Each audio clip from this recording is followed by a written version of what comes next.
আজকে আমি আপনাদেরকে একজন মহান ব্যক্তিকে নিয়ে কথা বলবো।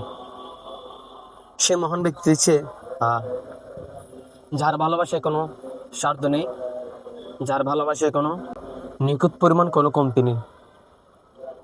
পৃথিবীর সকল মানুষ আপনাকে ধোঁকা দিতে পারে, পৃথিবীর সকল মানুষ আপনাকে কষ্ট দিতে পারে, পৃথিবীর সকল মানুষ আপনাকে বিপদে ফেলে রেখে চলে যেতে পারে, এবং এমনকি আপনার ফ্রেন্ড সার্কেল, আপনার প্রতিবেশী, আপনার কাছের মানুষ, এমনকি আপনার কাছের মানুষ আপনাকে কষ্ট দিতে পারে, আপনাকে বিপদে ফেলতে পারে।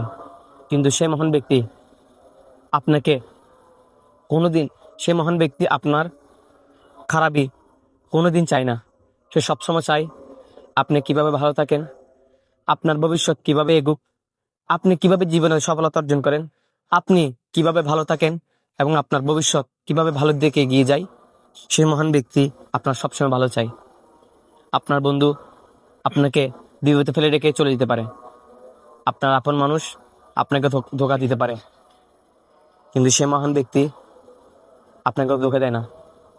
আপনার জন্য আল্লাহর কাছে ভালো চাই, আপনার জন্য আল্লাহর কাছে সুস্থ কামনা করে, আপনার জন্য আল্লাহর কাছে সবসময় দোয়া করে যে আপনি প্রতিষ্ঠিত হন। এমনকি আপনি তাকে হাজার কষ্ট দেওয়ার পরেও, আপনি তাকে হাজার বেদনা দেওয়ার পরও, আপনি তার খারাপই চাইলেও, আপনি তাকে সকল ধরনের কষ্ট দেওয়ার পরেও সে আপনার জন্যই আল্লাহর কাছে দোয়া করে, সে আপনার জন্যই সৃষ্টিকর্তার কাছে সুস্থ কামনা করে।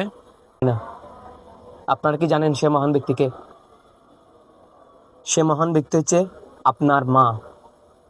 সে মহান ব্যক্তি হচ্ছে আপনার মা। পৃথিবীর সকল মানুষ আপনাকে ধোঁকা দিতে পারে, পৃথিবীর সকল মানুষ আপনাকে কষ্ট দিতে পারে, পৃথিবীর সকল মানুষ আপনাকে বিপদে রেখে চলে যেতে পারে, কিন্তু সে মহান ব্যক্তি, সে মা আপনাকে কোনোদিন বিপদ, কষ্ট, একাবক্ষতে দেয় না। সবসময় আপনার পাশে থাকে এবং সব সময় আপনার ভালো চাই।